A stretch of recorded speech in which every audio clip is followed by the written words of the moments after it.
ਸਾਬਕਾ ਸੀਐਮ ਚੰਨੀ ਦੇ ਭਾਣਜੇ ਭੁਪਿੰਦਰ ਹਨੀ ਦੇ ਖਿਲਾਫ ਨਵਾਂ ਪਰਚਾ। ਈਡੀ ਤੋਂ ਬਾਅਦ ਪੰਜਾਬ ਪੁਲਿਸ ਨੇ ਮਾਈਨਿੰਗ ਦੇ ਮਾਮਲੇ 'ਚ ਦਰਜ ਕੀਤੀ ਐਫਆਈਆਰ।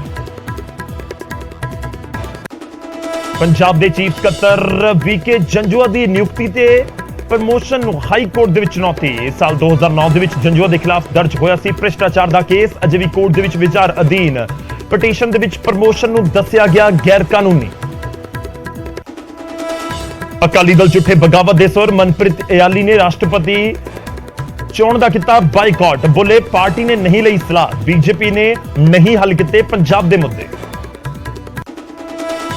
ਰਾਸ਼ਟਰਪਤੀ ਚੋਣਾਂ ਦੇ ਲਈ ਵੋਟਿੰਗ ਜਾਰੀ। ਪ੍ਰਧਾਨ ਮੰਤਰੀ ਨਰਿੰਦਰ ਮੋਦੀ ਅਤੇ ਗ੍ਰਹਿ ਮੰਤਰੀ ਅਮਿਤ ਸ਼ਾਹ ਸਣੇ ਕਈ ਦਿੱਗਜਾਂ ਨੇ ਪਾਈ ਵੋਟ। ਰਾਸ਼ਟਰਪਤੀ ਅਹੁਦੇ ਦੇ ਲਈ ਮੈਦਾਨ ਦੇ ਵਿੱਚ ਦ੍ਰੋਪਦੀ ਮੁਰਮੂ ਤੇ ਨੇ ਯਸ਼ਵੰਤ ਸਿਨਹਾ। ਸਿਮਰਨਜੀਤ ਸਿੰਘ ਮਾਨ ਨੇ ਸੰਗਰੂਰ ਦੇ ਐਮਪੀ ਦੇ ਵਜੋਂ ਲਿਆ ਹਲਫ। ਭਗਤ ਸਿੰਘ ਤੇ ਦਿੱਤੇ ਵਿਵਾਦਿਤ ਬਿਆਨ ਤੇ ਵੀ ਕਾਇਮ। ਬੋਲੇ ਸੱਚ ਬੋਲਣ ਦੇ ਲਈ ਨਹੀਂ ਮੰਗਾਂਗਾ ਮੁਆਫੀ। ਮਾਨ ਨੇ ਭਗਤ ਸਿੰਘ ਨੂੰ ਕਿਹਾ ਸੀ ਅੱਤਵਾਦੀ।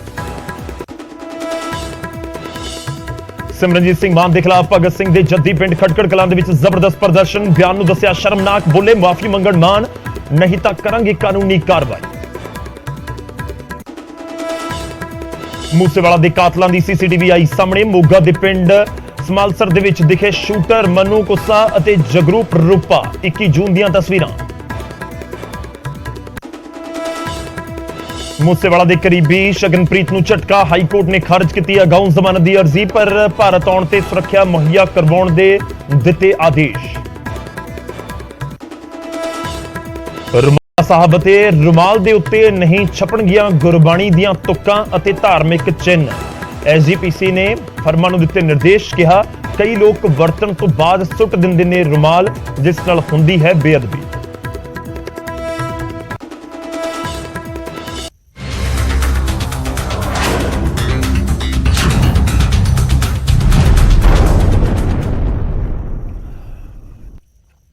ਸਤਿ ਸ੍ਰੀ ਅਕਾਲ, ਸਵਾਗਤ ਹੈ। ਗੌਰਵ ਸ਼ੁਕਲਾ ਮੈਂ ਹਾਂ ਤੁਹਾਡੇ ਨਾਲ ਹਾਜ਼ਰ ਹਾਂ। ਫਰਕ ਤਾਂ ਪੈਂਦਾ ਹੈ ਲੈ ਕੇ ਫਰਕ ਤਾਂ ਪੈਂਦੇ ਦੇ ਵਿੱਚ ਸ਼ੁਰੂਆਤ ਅੱਜ ਕਰਨ ਜਾ ਰਹੇ ਹਾਂ ਸੂਬੇ ਦੇ ਸਾਬਕਾ ਮੁੱਖ ਮੰਤਰੀ ਚਰਨਜੀਤ ਸਿੰਘ ਚੰਨੀ ਦੇ ਭਾਣਜੇ ਦੇ ਨਾਲ ਜੁੜੀ ਖਬਰ ਦੇ ਨਾਲ।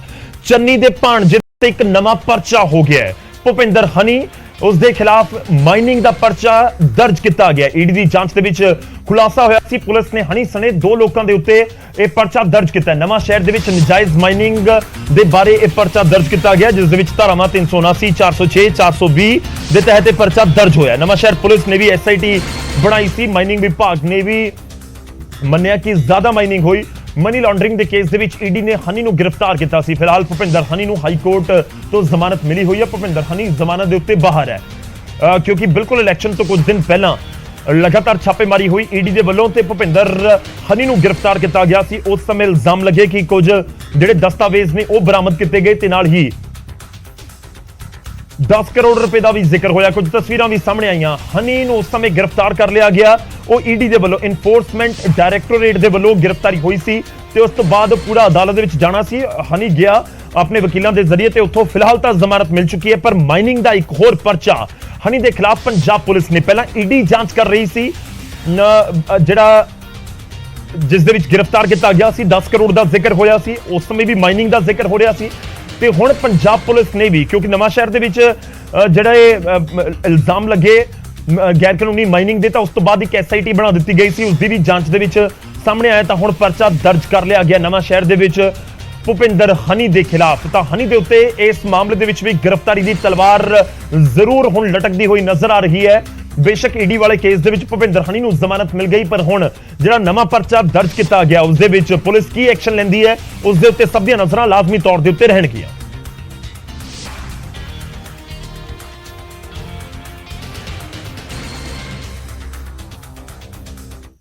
ਐਫਆਈਆਰ ਦਰਜ ਹੋਈ ਹੈ ਨਵਾਂ ਸ਼ਹਿਰ ਜ਼ਿਲ੍ਹੇ ਦੇ ਵਿੱਚ, ਜਿਹੜਾ ਕਿ ਪਹਿਲਾਂ ਤੁਹਾਨੂੰ ਪਤਾ ਇੱਕ ਕੰਟਰੀ ਦੇ ਵਿੱਚ ਚੱਲ ਰਿਹਾ ਸੀਗਾ। ਇੱਕ ਕੁਦਰਤਦੀਪ ਸਿੰਘ ਏਲੀਅਸ ਲਵੀ ਔਰ ਭੁਪਿੰਦਰ ਸਿੰਘ ਏਲੀਅਸ ਹਨੀ ਦੇ ਖਿਲਾਫ ਈਡੀ ਨੇ ਇੱਕ ਇਨਵੈਸਟੀਗੇਸ਼ਨ ਸ਼ੁਰੂ ਕੀਤੀ ਸੀਗੀ। ਉਹ ਈਡੀ ਦੀ ਇਨਵੈਸਟੀਗੇਸ਼ਨ ਦੀ ਇੱਕ ਡਿਟੇਲਡ ਰਿਪੋਰਟ ਜਿਹੜੀ ਆ ਉਹ ਨਵਾਂ ਸ਼ਹਿਰ ਜ਼ਿਲ੍ਹੇ ਦੇ ਵਿੱਚ ਰਿਸੀਵ ਹੋਈ ਸੀਗੀ, ਜਿਹਦੇ 'ਚ 2 ਚੀਜ਼ਾਂ ਜਿਹੜੀਆਂ ਪਿਨ ਪੁਆਇੰਟ ਕੀਤੀਆਂ ਸੀ ਉਹਨਾਂ ਨੇ ਮੇਨ ਕਿ 73 ਵੇਟਡ ਸਲਿਪਸ ਮਿਲੀਆਂ ਸੀਗੀਆਂ ਜਿਹੜੀਆਂ ਕਿ ਫੇਕ ਸੀਗੀਆਂ। ਵੇਟਡ ਸਲਿਪਸ ਜਿਹੜੀਆਂ ਨੇ ਉਹ ਜਦੋਂ ਆਪਾਂ ਉੱਥੋਂ ਵੇ ਕਰਦੇ ਹਾਂ ਜਿਹੜੀ ਮਾਈਨਿੰਗ ਸਾਈਟ ਦੇ ਉੱਤੋਂ ਜਦੋਂ ਮਾਈਨਿੰਗ ਹੁੰਦੀ ਆ ਉਹਦੇ ਵਾਸਤੇ ਪਰਚੀਆਂ ਹੁੰਦੀਆਂ ਨੇ, ਉਹ 73 ਫੇਕ ਵੇਟਡ ਸਲਿੱਪਸ ਮਿਲੀਆਂ ਸੀਗੀਆਂ। ਦੂਸਰਾ ਜਿਹੜਾ ਸੀਗਾ ਉਹਨਾਂ ਨੇ ਇਹ ਵੀ ਕਿਹਾ ਸੀਗਾ ਕਿ ਜਿਹੜੀ ਮਾਈਨਿੰਗ ਆ ਉਹ ਜਿੰਨੀ ਅਕਾਊਂਟਡ ਫॉर ਆ ਉਸ ਤੋਂ ਜ਼ਿਆਦਾ ਹੋਈ ਆ। ਸੋ ਨਵਾਂਸ਼ਹਿਰ ਪੁਲਿਸ ਨੇ ਇੱਕ SIT ਬਣਾਈ ਸੀਗੀ, ਉਹ SIT ਨੇ ਪੂਰੀ ਰਿਪੋਰਟ ਐਗਜ਼ਾਮਿਨ ਕੀਤੀ ED ਦੀ। ਰਿਪੋਰਟ ਐਗਜ਼ਾਮਿਨ ਕਰਨ ਤੋਂ ਬਾਅਦ ਜਿਹੜੀਆਂ 73 ਵੇਟਮੈਂਟ ਸਲਿੱਪ ਸੀਗੀਆਂ ਉਹ ਐਗਜ਼ਾਮਿਨ ਕੀਤੀਆਂ, ਪਲੱਸ ਮਾਈਨਿੰਗ ਡਿਪਾਰਟਮੈਂਟ ਤੋਂ ਉਹਨਾਂ ਨੇ ਕੁਐਰੀ ਭੇਜ ਕੇ ਇੱਕ ਰਿਪੋਰਟ ਲਈ ਜਿਹਦੇ 'ਚ ਮਾਈਨਿੰਗ ਡਿਪਾਰਟਮੈਂਟ ਨੇ ਵੀ ਲਿਖਿਆ ਹੈ ਕਿ ਜਿੰਨੀ ਆਥੋਰਾਈਜ਼ਡ ਮਾਈਨਿੰਗ ਸੀਗੀ ਉਹਨਾਂ ਦਿਨਾਂ ਦੇ ਵਿੱਚ ਉਸ ਤੋਂ ਵੱਧ ਮਾਈਨਿੰਗ ਹੋਈ ਹੈ। ਸੋ ਲੇਟੈਸਟ ਉਸ ਤੋਂ ਬਾਅਦ ਫਿਰ ਨਵਾਂਸ਼ਹਿਰ ਪੁਲਿਸ ਨੇ ਰਾਹੋਂ ਪੁਲਿਸ ਸਟੇਸ਼ਨ ਦੇ ਵਿੱਚ ਇੱਕ 73 ਨੰਬਰ FIR ਦਰਜ ਕੀਤੀ ਹੈ 18 ਜੁਲਾਈ ਨੂੰ, ਅੱਜ ਦਾ ਦਿਨ। ਤਾਂ ਸਾਬਕਾ CM ਦੇ ਭਾਣਜੇ ਦੀਆਂ ਮੁਸ਼ਕਲਾਂ ਵਧੀਆਂ ਹੋਈਆਂ ਨਜ਼ਰ ਆ ਰਹੀਆਂ ਨੇ। ਇੱਕ ਪਰਚਾ ਹੋਰ ਦਰਜ ਹੋ ਗਿਆ। ਇਸ ਵਾਰ ਪੰਜਾਬ ਪੁਲਿਸ ਨੇ ਭੁਪਿੰਦਰ ਹਣੀ ਦੇ ਖਿਲਾਫ ਨਜਾਇਜ਼ ਮਾਈਨਿੰਗ ਦੇ ਮਾਮਲੇ 'ਚ ਪਰਚਾ ਦਰਜ ਕੀਤਾ ਹੈ। ਉਧਰ ਜੰਗਲਾਤ ਘੁਟਾਲੇ ਦੇ ਇਲਜ਼ਾਮਾਂ ਦੇ ਵਿੱਚ ਘਿਰੇ ਸਾਬਕਾ ਕਾਂਗਰਸ ਦੇ ਮੰਤਰੀ ਸੰਗਤ ਸਿੰਘ ਗਿਲਜੀਆ ਨੂੰ ਜ਼ਰੂਰ ਅਦਾਲਤ ਤੋਂ ਥੋੜੀ ਰਾਹਤ ਮਿਲੀ ਹੈ। ਪੰਜਾਬ ਹਰਿਆਣਾ ਹਾਈ ਕੋਰਟ ਨੇ 25 ਜੁਲਾਈ ਤੱਕ ਗਿਲਜੀਆਂ ਦੀ ਗ੍ਰਿਫਤਾਰੀ ਦੇ ਉੱਤੇ ਰੋਕ ਲਗਾ ਦਿੱਤੀ ਹੈ। ਹਾਈ ਕੋਰਟ ਨੇ ਪੰਜਾਬ ਸਰਕਾਰ ਤੋਂ ਵੀ ਸਟੇਟਸ ਰਿਪੋਰਟ ਤਲਬ ਕੀਤੀ। ਪੂਰੇ ਮਾਮਲੇ ਦੇ ਵਿੱਚ ਕੀ ਇਲਜ਼ਾਮ ਨੇ ਤੇ ਹੁਣ ਤੱਕ ਪੰਜਾਬ ਵਿਜੀਲੈਂਸ ਨੇ ਕੀ ਕਾਰਵਾਈ ਕੀਤੀ ਹੈ, ਇਸ ਦੇ ਬਾਰੇ ਵੀ ਪੂਰੇ ਫੈਕਟ ਪੇਸ਼ ਕਰਨ ਨੂੰ ਕਿਹਾ ਗਿਆ ਹੈ। ਪੰਜਾਬ ਵਿਜੀਲੈਂਸ ਬਿਊਰੋ ਨੇ ਕਾਂਗਰਸ ਸਰਕਾਰ ਦੇ ਸਮੇਂ ਹੋਏ ਜੰਗਲਾਤ ਘੁਟਾਲੇ ਦੇ ਵਿੱਚ ਮੁਹਾਲੀ ਦੇ ਵਿੱਚ ਕੇਸ ਦਰਜ ਕੀਤਾ। ਇਸ ਕੇਸ ਦੇ ਵਿੱਚ ਸਾਬਕਾ ਮੰਤਰੀ ਸਾਧੂ ਸਿੰਘ ਧਰਮਸੋਤ ਨੂੰ ਗ੍ਰਿਫਤਾਰ ਕੀਤਾ ਜਾ ਚੁੱਕਾ ਹੈ। ਇਸੇ ਦੇ ਵਿੱਚ ਸੰਗਤ ਸਿੰਘ ਗਿਲਜੀਆ ਨੂੰ ਵੀ ਨਾਮਜ਼ਦ ਕੀਤਾ ਗਿਆ। ਹਾਲਾਂਕਿ ਜਿਵੇਂ ਹੀ ਕੇਸ ਦਰਜ ਹੋਇਆ ਤਾਂ ਗਿਲਜੀਆ ਅੰਡਰਗਰਾਉਂਡ ਹੋ ਗਿਆ, ਜਿਸ ਤੋਂ ਬਾਅਦ ਹਾਈ ਕੋਰਟ ਦੇ ਵਿੱਚ ਪਟੀਸ਼ਨ ਦਾਖਲ ਕੀਤੀ। ਇਸ ਮਾਮਲੇ 'ਚ ਵਿਜੀਲੈਂਸ ਨੇ ਗਿਲਜੀਆ ਦੇ ਭਤੀਜੇ ਦਲਜੀਤ ਗਿਲਜੀਆ ਨੂੰ ਚੰਡੀਗੜ੍ਹ ਤੋਂ ਗ੍ਰਿਫਤਾਰ ਕੀਤਾ ਸੀ। ਫਿਲਹਾਲ ਦਲਜੀਤ ਗਿਲਜੀਆ ਵਿਜੀਲੈਂਸ ਦੇ ਰਿਮਾਂਡ ਦੇ ਉੱਤੇ ਹੈ ਤੇ ਵਿਜੀਲੈਂਸ ਦਾ ਦਾਅਵਾ ਹੈ ਕਿ ਦਲਜੀਤ ਹੀ ਮੰਤਰੀ ਚਾਚਾ ਸੰਗਤ ਗਿਲਜੀਆ ਦਾ ਪੂਰਾ ਕੰਮ ਦੇਖਦਾ ਹੈ। ਅਫਸਰਾਂ ਦੀ ਟ੍ਰਾਂਸਫਰ ਪੋਸਟਿੰਗ ਨੂੰ ਲੈ ਕੇ ਪੇੜਾਂ ਦੀ ਕਟਾਈ ਦੇ ਪਰਮਿਟ ਸਣੇ ਕਈ ਤਰ੍ਹਾਂ ਦੇ ਕੰਮ ਦੇ ਵਿੱਚ ਉਸ ਦਾ ਸਿੱਧਾ ਦਖਲ ਸੀ।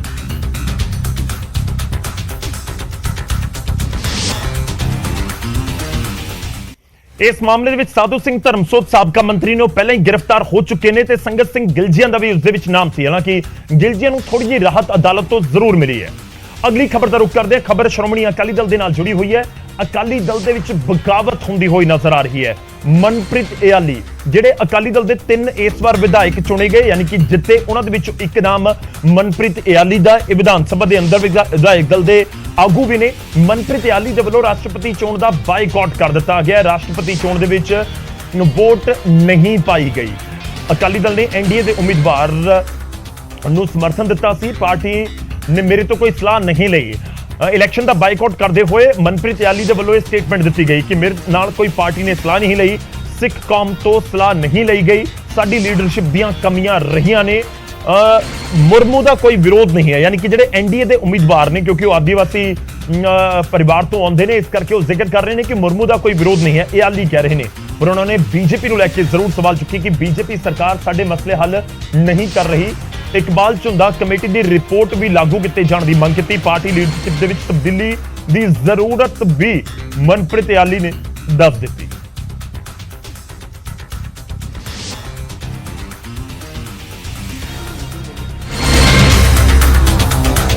ਤੇ ਅਕਾਲੀ ਦਲ ਦੇ ਵਿਧਾਇਕ ਦਲ ਦੇ ਆਗੂ ਮਨਪ੍ਰੀਤ ਇਆਲੀ ਨੇ ਰਾਸ਼ਟਰਪਤੀ ਚੋਣਾਂ ਦੇ ਵਿੱਚ ਵੋਟ ਦਾ ਬਾਈਕਾਟ ਕਰ ਦਿੱਤਾ। ਹਾਲਾਂਕਿ ਇਆਲੀ ਨੇ ਕਿਹਾ ਕਿ ਰਾਸ਼ਟਰਪਤੀ ਦੇ ਉਮੀਦਵਾਰ ਦਾ ਕੋਈ ਵਿਰੋਧ ਨਹੀਂ ਹੈ, ਪਰ NDA ਦੀ ਵਜ੍ਹਾ ਦੇ ਨਾਲ ਉਹ ਵੋਟ ਨਹੀਂ ਪਾ ਰਹੇ ਨੇ। ਕਿਉਂਕਿ ਅੱਜ ਦੇਸ਼ ਦੇ ਰਾਸ਼ਟਰਪਤੀ ਦੀ ਜਿਹੜੀ ਚੋਣ ਹੋਣ ਜਾ ਰਹੀ ਆ ਅਤੇ ਇਸ ਚੋਣ ਦੇ ਵਿੱਚ ਜੋ ਮੈਂ ਆਪਣੇ ਤੌਰ ਤੇ ਜਿਹੜਾ ਇਸ ਚੋਣ ਦਾ ਬਾਈਕਾਟ ਕਰ ਰਿਹਾ। ਮਨਪ੍ਰੀਤ ਇਆਲੀ ਨੇ ਜਿੱਥੇ ਵੋਟ ਨਾ ਪਾਉਣ ਦਾ ਫੈਸਲਾ ਕੀਤਾ, ਉੱਥੇ ਆਪਣੀ ਪਾਰਟੀ ਦੇ ਸਮਰਥਨ ਵਾਲੇ ਫੈਸਲੇ ਦਾ ਵਿਰੋਧ ਵੀ ਕੀਤਾ। ਅੱਜ 3 ਸੀਟਾਂ ਸਾਡੇ ਕੋਲ ਰਹਿ ਗਈਆਂ ਨੇ।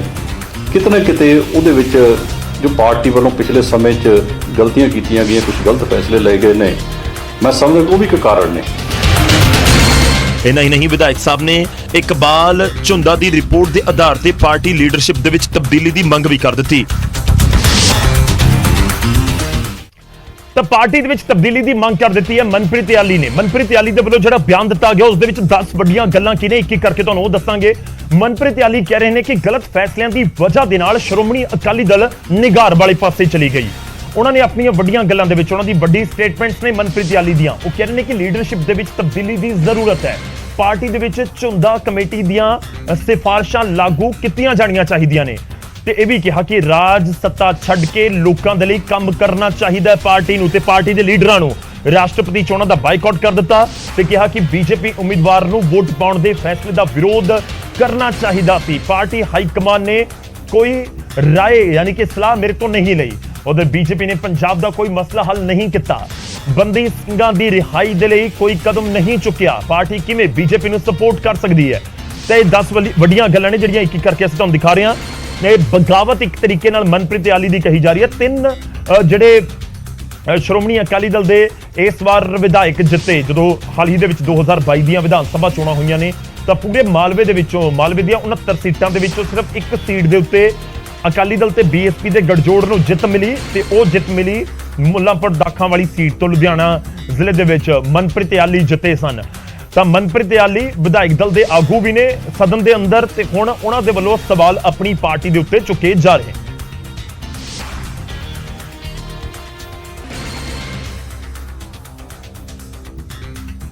ਹੁਣ ਗੱਲ ਕਰਾਂਗੇ ਸਿਮਰਨਜੀਤ ਸਿੰਘ ਮਾਨ ਦੀ। ਸੰਗਰੂਰ ਤੋਂ ਨਵੇਂ ਚੁਣੇ ਗਏ ਐਮਪੀ ਸਿਮਰਨਜੀਤ ਸਿੰਘ ਮਾਨ ਨੇ ਸਹੁੰ ਚੁੱਕ ਲਈ ਹੈ। ਲੋਕ ਸਭਾ ਸਪੀਕਰ ਓਮ ਬਿਰਲਾ ਦੇ ਆਫਿਸ ਦੇ ਵਿੱਚ ਉਹਨਾਂ ਨੇ ਅਹੁਦੇ ਦੀ ਸਹੁੰ ਚੁੱਕੀ। ਸਿਮਰਨਜੀਤ ਸਿੰਘ ਮਾਨ ਨੇ ਭਾਰਤੀ ਸੰਵਿਧਾਨ ਦੀ ਸਹੁੰ ਚੁੱਕੀ। ਮਾਨ ਖਾਲਿਸਤਾਨੀ ਸਮਰਥਕ ਨੇ। ਇਸ ਵਾਰ ਉਹਨਾਂ ਦੇ ਹੱਥ ਦੇ ਵਿੱਚ ਕਿਰਪਾਨ ਵੀ ਨਹੀਂ ਸੀ, ਜਦੋਂ ਕਿ ਇਸ ਬਾਰੇ ਚਰਚਾ ਸੀ ਕਿ ਸਿਮਰਨਜੀਤ ਸਿੰਘ ਮਾਨ ਨੂੰ ਜੇਕਰ ਵੱਡੀ ਕਿਰਪਾਨ ਲੈ ਕੇ ਜਾਣ ਦੀ ਇਜਾਜ਼ਤ ਨਾ ਮਿਲੀ ਤਾਂ ਉਹ ਸਹੁੰ ਨਹੀਂ ਚੁੱਕਣਗੇ। ਹਾਲਾਂਕਿ ਮਾਨ ਖੁਦ ਇਸ ਗੱਲ ਦਾ ਖੰਡਨ ਕਰ ਚੁੱਕੇ ਨੇ।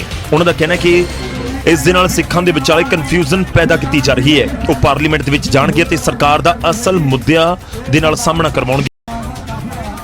बंदी का मसला होगा। एक SGPC के इलेक्शन क्यों नहीं हो रहे 11 साल से, और पंजाब का बॉर्डर पाकिस्तान के लिए व्यापार के लिए क्यों नहीं खोल रहे, और जो हमारी गरीब संख्या है वो भूखमरी के ऊपर पहुंची हुई है। हमारे जो किसान हैं वो कर्जाई हो गए हैं। ਦੱਸ ਦਈਏ ਕਿ 1999 ਦੇ ਵਿੱਚ ਸਿਮਰਨਜੀਤ ਸਿੰਘ ਮਾਨ ਨੇ ਪਾਰਲੀਮੈਂਟ ਦੇ ਅੰਦਰ ਕਿਰਪਾਨ ਲੈ ਕੇ ਜਾਣ ਦੀ ਜ਼ਿੱਦ ਪੂਰੀ ਨਾ ਹੋਣ ਦੇ ਉੱਤੇ ਪਾਰਲੀਮੈਂਟ ਦਾ ਅਹੁਦਾ ਹੀ ਛੱਡ ਦਿੱਤਾ ਸੀ। ਮਾਨ ਨੇ ਇਸ ਦੌਰਾਨ ਸੰਗਰੂਰ ਦੇ ਵਿੱਚ ਵਿਕਾਸ ਕਰਵਾਉਣ ਦਾ ਵੀ ਭਰੋਸਾ ਦਿੱਤਾ। ਹਾਲ ਹੀ ਦੇ ਵਿੱਚ ਉਹਨਾਂ ਨੇ ਹਰਿਆਣਾ ਦੇ ਕਰਨਾਲ ਦੇ ਵਿੱਚ ਜਾ ਕੇ ਸ਼ਹੀਦ ਭਗਤ ਸਿੰਘ ਨੂੰ ਦਹਿਸ਼ਤਗਰਦ ਕਿਹਾ ਸੀ, ਜਿਸ ਤੋਂ ਬਾਅਦ ਉਹਨਾਂ ਦੇ ਬਿਆਨ ਦੇ ਉੱਤੇ ਬਵਾਲ ਮਚਿਆ ਹੋਇਆ ਹੈ। ਹਾਲਾਂਕਿ ਸਿਮਰਨਜੀਤ ਸਿੰਘ ਮਾਨ ਕਹਿ ਰਹੇ ਨੇ ਕਿ ਉਹ ਆਪਣੇ ਬਿਆਨ ਦੇ ਉੱਤੇ ਸਟੈਂਡ ਨੇ, ਅੱਜ ਵੀ ਕਾਇਮ ਨੇ। ਤੇ ਸਭ ਦੇ ਵਿਚਾਲੇ 3 ਰਾਜ ਸਭਾ ਮੈਂਬਰਾਂ ਦੇ ਵੱਲੋਂ ਵੀ, ਪੰਜਾਬ ਦੇ ਰਾਜ ਸਭਾ ਮੈਂਬਰਾਂ ਦੇ ਵੱਲੋਂ ਵੀ ਸਹੁੰ ਚੁੱਕੀ ਗਈ। ਉਹ ਵੀ ਕੁਝ ਤਸਵੀਰਾਂ ਤੁਹਾਨੂੰ ਦਿਖਾਉਂਦੇ ਆ। ਇਹਨਾਂ ਦੇ ਵਿੱਚ ਇੱਕ ਹਰਭਜਨ ਸਿੰਘ, ਵਿਕਰਮਜੀਤ ਸਿੰਘ ਸਾਨੀ ਅਤੇ ਸੰਦੀਪ ਪਾਠਕ, ਇਹ 3 ਰਾਜ ਸਭਾ ਦੇ ਮੈਂਬਰ ਪੰਜਾਬ ਨੂੰ ਰਿਪਰੈਜ਼ੈਂਟ ਕਰਨਗੇ। ਉਹਨਾਂ ਦੇ ਵੱਲੋਂ ਵੀ ਸਹੁੰ ਚੁੱਕੀ ਗਈ। ਔਰ ਤੁਹਾਨੂੰ ਦੱਸ ਦਈਏ ਕਿ ਆਮ ਆਦਮੀ ਪਾਰਟੀ ਦੇ ਕੋਲ ਨੇ ਹੁਣ 7 ਦੀਆਂ 7 ਸੀਟਾਂ ਪੰਜਾਬ ਦੀਆਂ, ਔਰ ਇਹਨਾਂ ਸੀਟਾਂ ਦੇ ਉੱਤੇ ਆਮ ਆਦਮੀ ਪਾਰਟੀ ਨੇ ਆਪਣੇ ਜਿਹੜੇ ਨੁਮਾਇੰਦੇ ਭੇਜੇ ਨੇ, ਤੇ ਹੁਣ ਰਾਜ ਸਭਾ ਦੇ ਵਿੱਚ ਉਹਨਾਂ ਦੇ ਵੱਲੋਂ ਸਹੁੰ ਚੁੱਕੀ ਗਈ।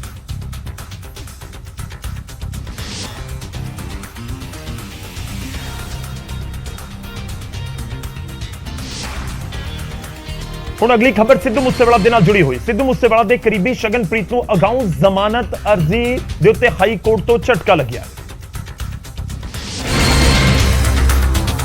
ਤੇ ਹਾਈ ਕੋਰਟ ਨੇ ਸ਼ਗਨਪ੍ਰੀਤ ਦੀ ਅਗਾਊਂ ਜ਼ਮਾਨਤ ਵਾਲੀ ਅਰਜ਼ੀ ਖਾਰਿਜ ਕਰ ਦਿੱਤੀ, ਪਰ ਅਦਾਲਤ ਨੇ ਸ਼ਗਨਪ੍ਰੀਤ ਦੀ ਸੁਰੱਖਿਆ ਵਾਲੀ ਅਰਜ਼ੀ ਜ਼ਰੂਰ ਮਨਜ਼ੂਰ ਕੀਤੀ ਹੈ ਤੇ ਸੁਰੱਖਿਆ ਦੇਣ ਦੇ ਆਦੇਸ਼ ਦਿੱਤੇ ਨੇ।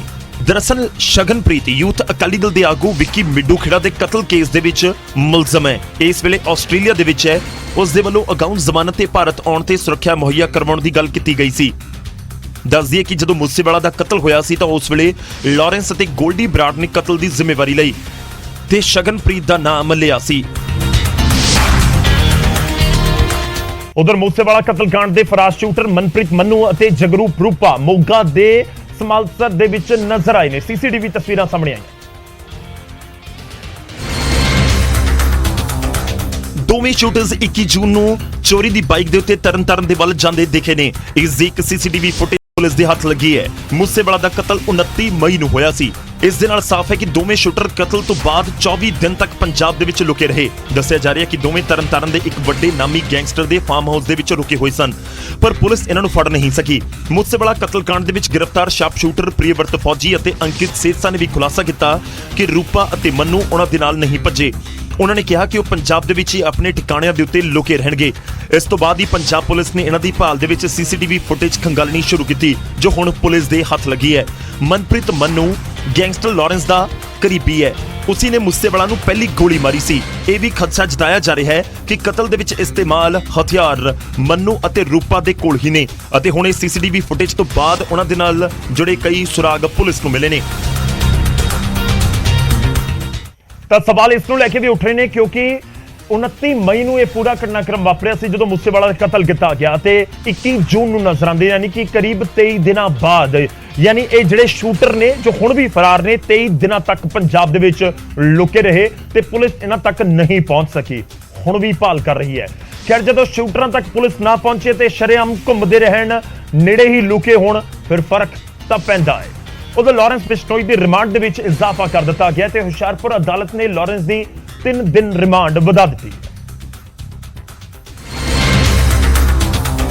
ਇਸ ਦੌਰਾਨ ਪੰਜਾਬ ਪੁਲਿਸ ਲਾਰੈਂਸ ਬਿਸ਼ਨੋਈ ਦਾ ਵੌਇਸ ਸੈਂਪਲ ਵੀ ਲਵੇਗੀ, ਜਿਸ ਕਾਰਨ ਅਦਾਲਤ ਨੇ ਲਾਰੈਂਸ ਦੇ 3 ਦਿਨਾਂ ਦਾ ਰਿਮਾਂਡ ਵਧਾ ਦਿੱਤਾ ਹੈ। ਦੱਸਦੇ ਕਿ ਸੈਂਪਲ ਲੈਣ ਦੇ ਲਈ 15 ਜੁਲਾਈ ਨੂੰ ਕੋਰਟ ਦੇ ਵਿੱਚ ਦਰਖਾਸਤ ਲਗਾਈ ਗਈ ਸੀ, ਪਰ ਵੀਕਐਂਡ ਦੀ ਵਜ੍ਹਾ ਦੇ ਨਾਲ ਇਹ ਸੈਂਪਲ ਨਹੀਂ ਲਏ ਜਾ ਸਕੇ। ਸਰ ਇਹਨਾਂ ਦਾ 7 ਦਿਨਾਂ ਦੀ ਐਪਲੀਕੇਸ਼ਨ ਮੂਵ ਕੀਤੀ ਗਈ ਸੀ ਕਿ 7 ਦਿਨ ਦਾ ਐਕਸਟੈਂਡ ਕੀਤਾ ਜਾਵੇ ਤੇ ਉਹਨਾਂ ਦੇ ਵਿੱਚ ਇਹ ਸੀਗਾ ਕਿ ਇਹਨਾਂ ਨੇ ਐਪਲੀਕੇਸ਼ਨ ਮੂਵ ਕੀਤੀ ਸੀਗੀ 15 ਤਰੀਕ ਨੂੰ ਵੌਇਸ ਸੈਂਪਲ ਲੈਣ ਦੇ ਲਈ ਤੇ ਸੈਟਰਡੇ ਸੰਡੇ ਦੀ ਹੌਲੀਡੇ ਹੋਣ ਕਾਰਨ ਉਹ ਜਿਹੜਾ ਵੌਇਸ ਸੈਂਪਲ ਆ ਜਿਹੜਾ ਉਹ ਨਹੀਂ ਲਿਆ ਗਿਆ।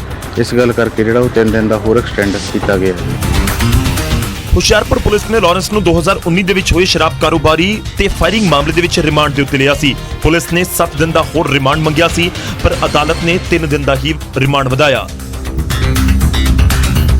ਤਾਂ ਲਗਾਤਾਰ ਰਿਮਾਂਡ ਦੇ ਉੱਤੇ ਵੱਖ-ਵੱਖ ਮਾਮਲਿਆਂ ਦੇ ਵਿੱਚ ਲਾਰੈਂਸ ਬਿਸ਼ਨੋਈ ਨੂੰ ਪੁਲਿਸ ਦੇ ਵੱਲੋਂ ਲਿਆ ਜਾ ਰਿਹਾ, ਪਰ ਇਸ ਸਭ ਦੇ ਵਿਚਾਲੇ ਸਿੱਧੂ ਮੂਸੇਵਾਲਾ ਦੇ ਉੱਤੇ ਗੋਲੀਆਂ ਚਲਾਉਣ ਵਾਲੇ ਅਜੇ ਵੀ 3 ਸ਼ੂਟਰ ਫਰਾਰ ਨੇ।